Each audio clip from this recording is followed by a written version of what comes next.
ओम शांति।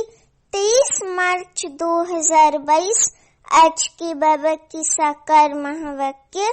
बाबा कहते मीठे बच्चे, कोई भी कर्म विकर्म ना बने, इसकी पूरी संभाल करनी है। कदम कदम पर बाप की श्रीमत लेकर कर्म में आना है। प्रश्न है, विकर्मों से कौन बच सकते हैं? बाप की सहायता किन्हें मिलती है? उत्तर है, जो बाप से सदा सच्चे रहते, प्रतिज्ञा कर विकारों का दान देकर वापस लेने का संकल्प नहीं करते, वह विकर्मों से बच जाते हैं। बाप की सहायता उन्हें मिलती जो कर्म विकर्म बनने के पहले बाबा से राय लेते हैं, साकार को अपना सच्चा समाचार बताते हैं। बाबा कहते, बच्चे सर्जन के आगे कभी अपनी बीमारी छिपाना नहीं। पापों को छिपाएंगे तो वृद्धि होती रहेगी, पद भी भ्रष्ट हो जाएगा, सजाएं भी खानी पड़ेंगी। गीत है, हो बचपन के दिन भुला न देना, हो बचपन के दिन भुला न देना, आज हंसे कल रुला न देना, आज हंसे कल रुला न देना, हो बचपन के दिन भुला न देना, हो बचपन के दिन भुला न देना। रुत बदले या जीवन बीते, दिल की तराने हो न पुराने,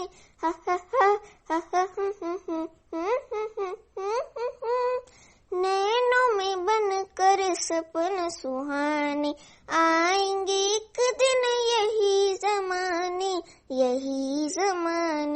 याद हमारी भुला न देना, आज हंसे कल रुला न देना, हो बचपन के दिन भुला न देना। ओम शांति। बच्चों ने गीत सुना कि बाप बच्चों को सावधानी देते हैं कि हे बच्चे, तुम आकर ईश्वर के बने हो और जानते हो हम ईश्वर की संतान है। समझे? अभी हम जानते हैं कि हम ईश्वर की संतान है, पूरी दुनिया के भगवान की हम संतान है। सारी दुनिया मानती है कि वे गॉड फादर है। फादर माना, हम उनकी संतान ठहरे, तभी तो हमारा फादर हुआ ना।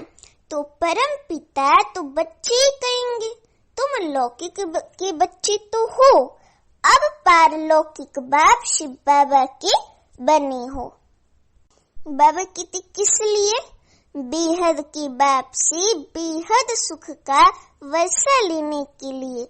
बाप शिव बाबा है ही स्वर्ग का रचयिता, बाप है ही स्वर्ग का रचयिता। स्वर्ग में जरूर देवताओं की बादशाही है, ये जानकर तुम बच्चे बने हो। राजा को अगर बच्चा नहीं होता तो गोद में लेते, अडॉप्ट करते हैं, गोद लेते हैं साहूकार की, कभी गरीब की गोद नहीं लेंगे। कुछ लाभ होगा तभी गोद लेंगे ना, तभी तो अडॉप्ट करेंगे। तो तुम भी अभी जानते हो हम ईश्वर शिव बाबा के बने हैं, उससे स्वर्ग की बादशाही मिलेगी। अब ऐसे बाप को कभी भूलना नहीं चाहिए, उनकी मत पर चलना चाहिए। उनकी मत क्या है? श्रीमती जो मुरली है ना, ये बाबा की श्रीमत है, तो इस श्रीमत पर चलना चाहिए। रावण की मत पर तो विकर्म करते रहेंगे।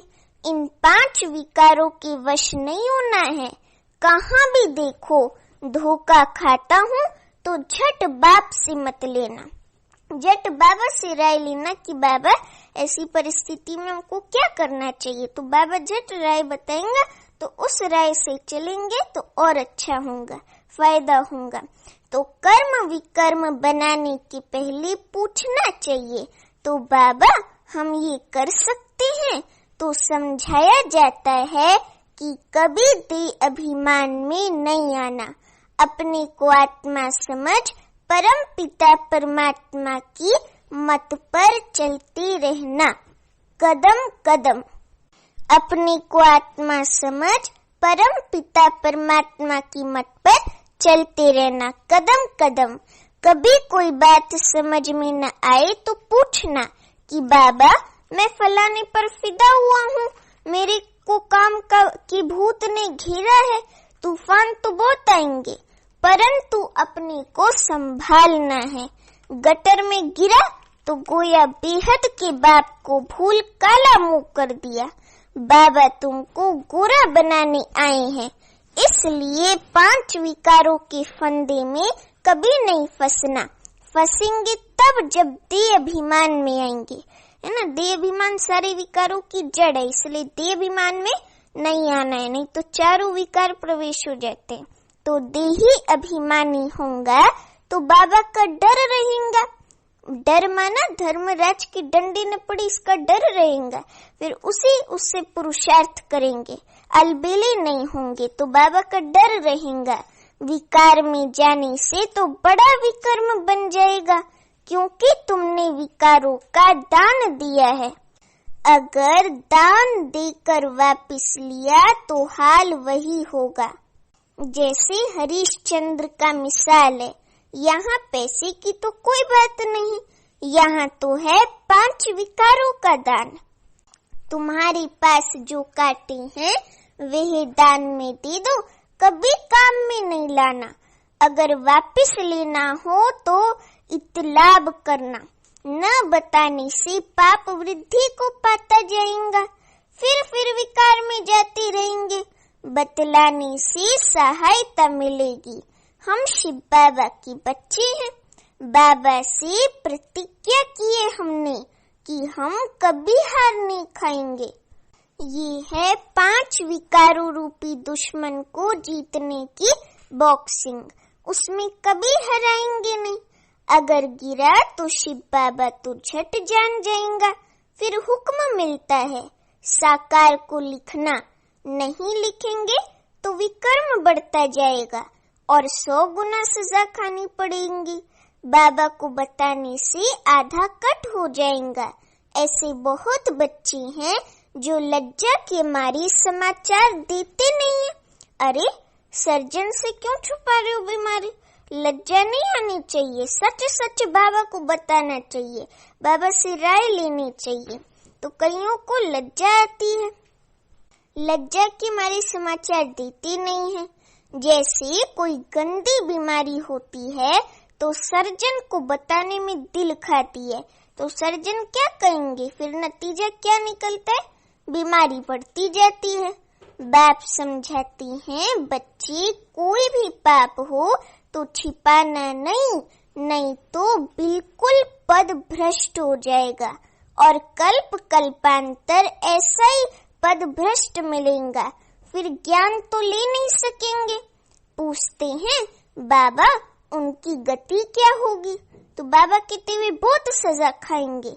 कयामत के समय सजाओं का हिसाब किताब चुकता होता है ना, जैसे काशी कलवट खाते हैं। सच सच शिव पर बलि तुम अब चढ़ते हो। बाप समझाते हैं बच्चे कोई भी पाप हो तो छिपाना नहीं तो बिल्कुल पद भ्रष्ट हो जाएगा, है ना। बताएंगे नहीं तो पद भ्रष्ट हो जाएगा और कल्प कल्पांतर ऐसा ही पद भ्रष्ट मिलेगा, फिर ज्ञान तो ले नहीं सकेंगे। पूछते हैं बाबा उनकी गति क्या होगी? वे बहुत सजा खाएंगे। कयामत के समय सजाओं का हिसाब किताब चुकता होता है ना, जैसे काशी कलवट खाते हैं। सच सच शिव पर बलि तुम अब चढ़ते हो। शिव का बनते हो तो वर्षा लेने के लिए, शिव का बनते हो वर्षा लेने के लिए, स्वर्ग की बादशाही का।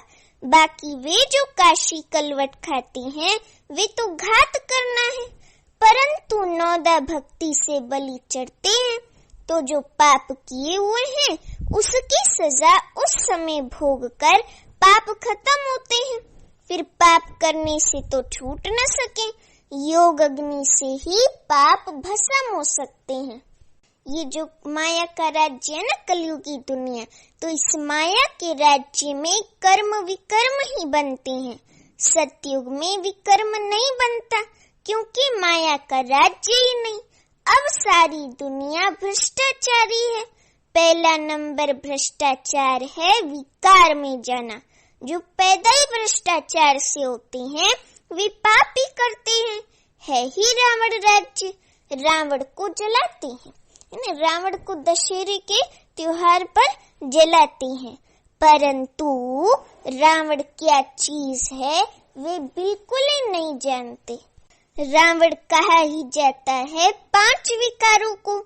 स्वर्ग में ये विकार होते नहीं, इसलिए स्वर्ग को वाइसलेस वर्ल्ड कहा जाता है, अर्थात निर्विकारी दुनिया कहा जाता है। वहाँ दूसरा कोई राज्य अथवा खंड होता ही नहीं। इस्लामी, बौद्धी आदि सब पीछे आए हैं। वे भी पहले सतो प्रधान होते हैं, फिर रजो तमो में आते हैं।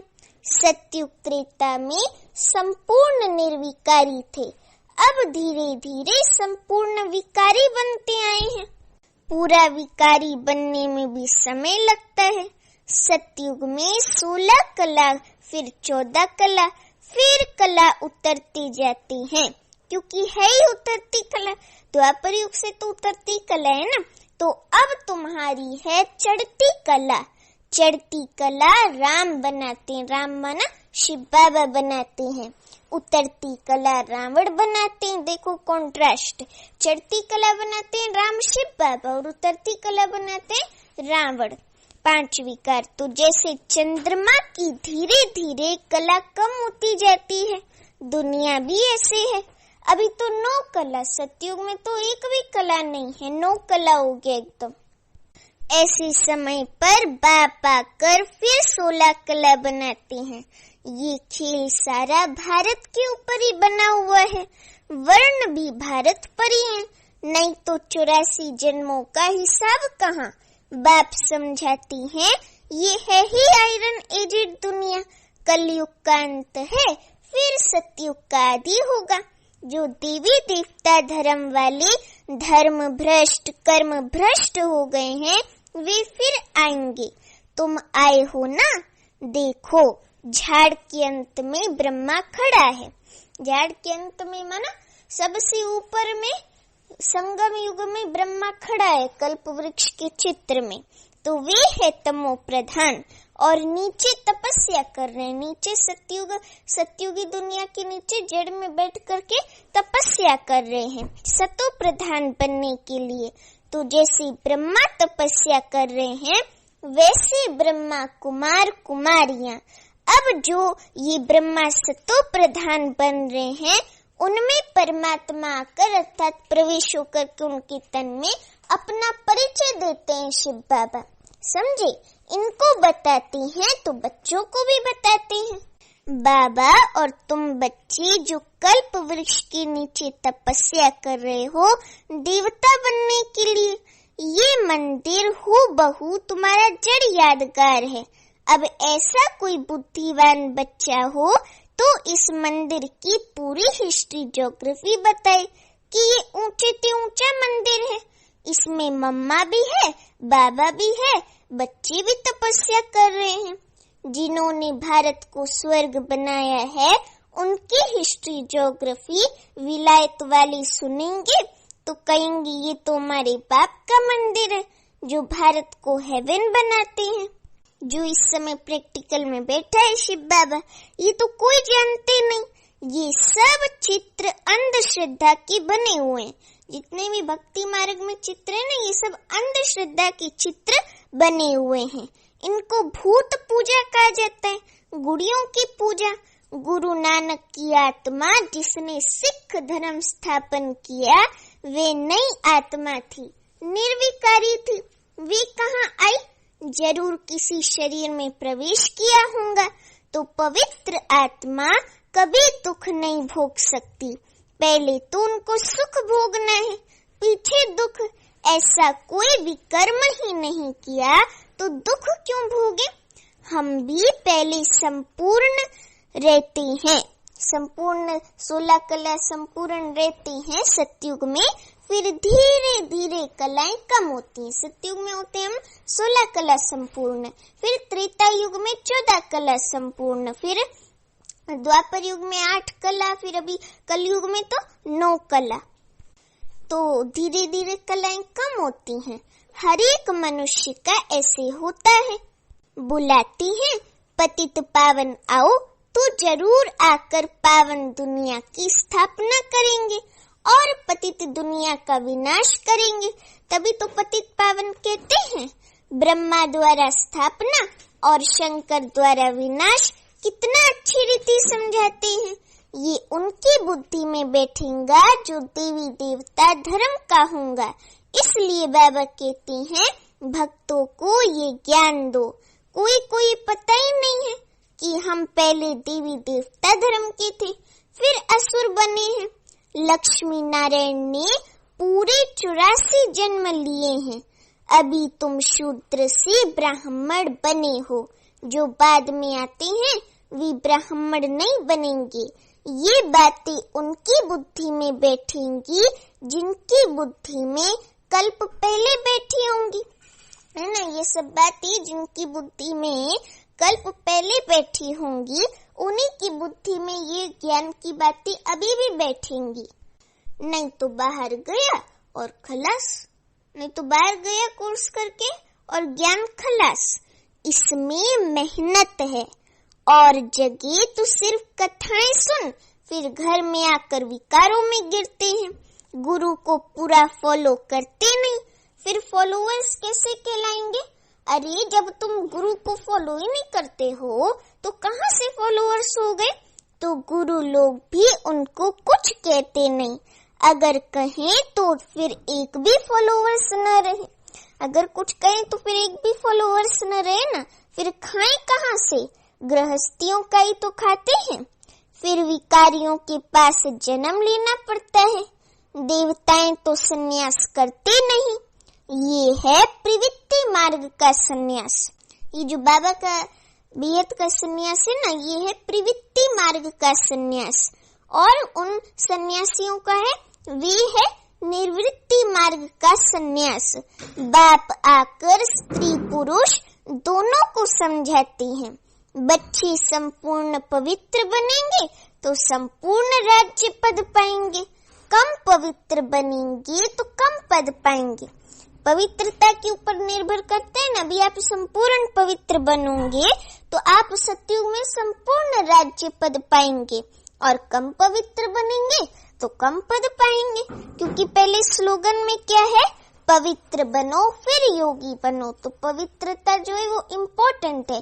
पवित्रता ब्राह्मण जीवन का आधार है। फॉलो करना है माँ बाप को। बाप कहती हैं माँ बाप की मिसल मेहनत करो, माँ बाप की मिसल मेहनत करो। ब्रह्मा बाप और मम्मा की मिसल मेहनत करो तो गद्दी नशीन बनेंगे। मुख्य बात है पवित्रता की। अब देही अभिमान छोड़ दो। देह अभिमान छोड़ करके हमको देही अभिमानी बनना, अर्थात आत्माभिमानी बनना है। मैं आत्मा हूँ, बाबा लेने आया है। पवित्र बनने से ही पवित्र दुनिया, सतयुगी दुनिया के मालिक बनेंगे। कुंभ का मेला कहते हैं, वे त्रिवेणी आदि का है नदियों का मेला, उनको संगम कहते हैं। वास्तव में ये है अनेक नदियों। हम सभी ज्ञान नदियां ना, ज्ञान गंगाएं हैं। तो हम सभी का और सागर शिव बाबा का, हम सभी ज्ञान नदियों का और शिव बाबा सागर का ये मेला है, मिलन मेला। तुम सब ज्ञान नदियां हो, बाप ज्ञान सागर है, तो सागर से नदियों का मिलन होता है। बाप कहती हैं मेरे से योग लगाओ तो तुम पतित से पावन बन जाएंगे। मरना तो है ही, शरीर तो छोड़ना ही है ना। बाप से वर्षा लेना है स्वर्ग की बादशाही का, तो अभी भी भक्ति का फल भगवान से ले सकते हो। नहीं तो समझेंगे तुमने भक्ति की नहीं है। भक्ति करने वाला या कर राज्य भाग के लेंगे। बाप कितना अच्छी रीति समझाते हैं और सभी की बुद्धि में तो शास्त्र ही होंगे। यहाँ ज्ञान सागर बाप शिव बाबा समझाते हैं कि तुम तो श्रेष्ठ बन रहे हो। शिव बाबा समझाते हैं तो तुम श्रेष्ठ बन रहे हो। जो स्वर्ग की राजधानी है ना, तो राजधानी स्थापन करने में कितनी मेहनत होती है। रुद्र ज्ञान यज्ञ में बहुत विघ्न पड़ते हैं। रुद्र जो है वो संस्कृत में शिव को कहते हैं। तो शिव बाबा का ये जो ज्ञान यज्ञ है ना, इसमें बहुत विघ्न पड़ते हैं। अच्छा, मीठे मीठे सिखिलते बच्चों प्रति माता पिता बाप दादा का याद प्यार और गुड मॉर्निंग। रूहानी बाप की रूहानी बच्चों को नमस्ते।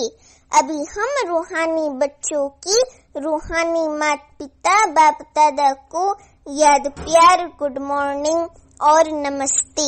अभी धारणा के लिए मुख्य सार।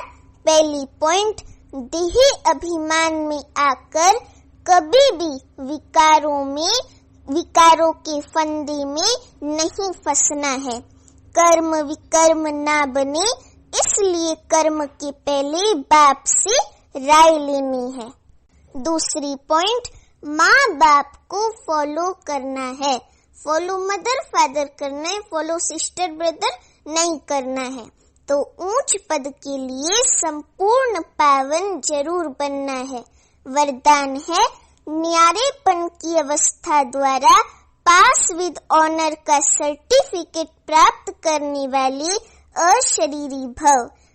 न्यारेपन की अवस्था द्वारा पास विद ऑनर का सर्टिफिकेट प्राप्त करने वाले अशरीरी भव। अभी वरदान का स्पष्टीकरण है। पास विद ऑनर का सर्टिफिकेट प्राप्त करने के लिए मुख और मन दोनों की आवाज से परे शांत स्वरूप की स्थिति में स्थित होने का अभ्यास चाहिए। अब आत्मा शांति के सागर शिव बाबा में समा जाए। आत्मा शांति के सागर में समा जाए। ये स्वीट साइलेंस की अनुभूति बहुत प्रिय लगती है। तन और मन को आराम मिल जाता है।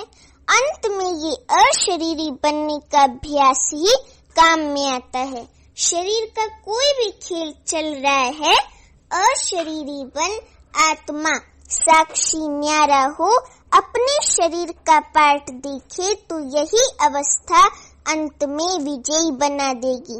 अभी स्लोगन है, सर्व गुणों व सर्व शक्तियों का अधिकार प्राप्त करने के लिए आज्ञाकारी बनो। सर्व गुणों व सर्व शक्तियों का अधिकार प्राप्त करने के लिए आज्ञाकारी बनो। अभी मातेश्वरी जी के अनमोल महावाक्य टॉपिक है, सृष्टि पर कभी प्रलय होती नहीं। मातेश्वरी जी कहते, सृष्टि पर प्रलय कभी होती नहीं। अब ये जो मनुष्य समझ बैठे हैं कि इसी सृष्टि पर कोई समय प्रलय अवश्य होती है, वो प्रलय को तो ऐसे ही समझते हैं। अब प्रलय का मतलब है सृष्टि पर जलमय हो जाना। नई सृष्टि की स्थापना होती है। जिस नई सृष्टि की शुरुआत दिखाते हैं। कैसे सृष्टि के आदि में श्री कृष्ण देवता पीपल के पत्ते पर अंगूठा चूसता सृष्टि पर पधारे हैं। फिर ऐसे सृष्टि की उत्पत्ति शुरू होती है। अब ये विवेक चलाने की बात है। जब हम कहते हैं प्रलय का अर्थ है जलमय, तो इसका मतलब है कि एक भी सृष्टि पर ना रहे। मनुष्य ये नहीं जानते हैं कि प्रलय का मतलब क्या है। प्रलय का यथार्थ मतलब है कि सृष्टि पर जो इतनी अपवित्रता होने कारण सृष्टि दुखी हो पड़ी है, उस अपवित्रता की प्रलय हो जाती है और सृष्टि पवित्र बन जाती है। गोया तमोगुणी सृष्टि बदल सतोगुणी सृष्टि बन जाती है। तो इसका मतलब है सृष्टि पर प्रलय नहीं होती, मगर सृष्टि पर आसुरी अवगुणों की प्रलय होती है ना। आसुरी अवगुण खत्म होते हैं और सृष्टि पवित्र बन जाती है। गोया तमोगुणी सृष्टि बदल सतोगुणी सृष्टि बन जाती है। तो इसका मतलब सृष्टि पर प्रलय नहीं होती, मगर सृष्टि पर आसुरी अवगुणों की प्रलय होती है, बाकी कोई मनुष्यों की प्रलय नहीं होती। अगर सृष्टि प्रलय हो जाती तो फिर गीता में भगवान ने जो कहा है कि सृष्टि अनादि चली आती है, तो क्या ये भगवानुवाच झूठा समझे?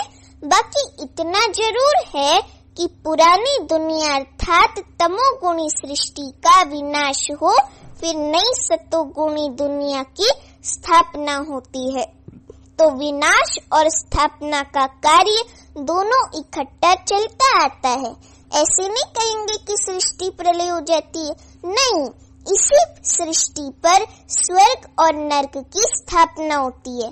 बल्कि जब स्वर्ग है तो नर्क नहीं, जब नर्क है तो स्वर्ग नहीं। स्वर्ग कहते हैं जहाँ पवित्र देवी देवताओं का निवास स्थान है, और नर्क कहते हैं मृत्यु लोक को, जहाँ अपवित्र मनुष्य आत्माओं का निवास स्थान है। मानो अपवित्रता की प्रलय हो जाती है। अच्छा, ओम शांति।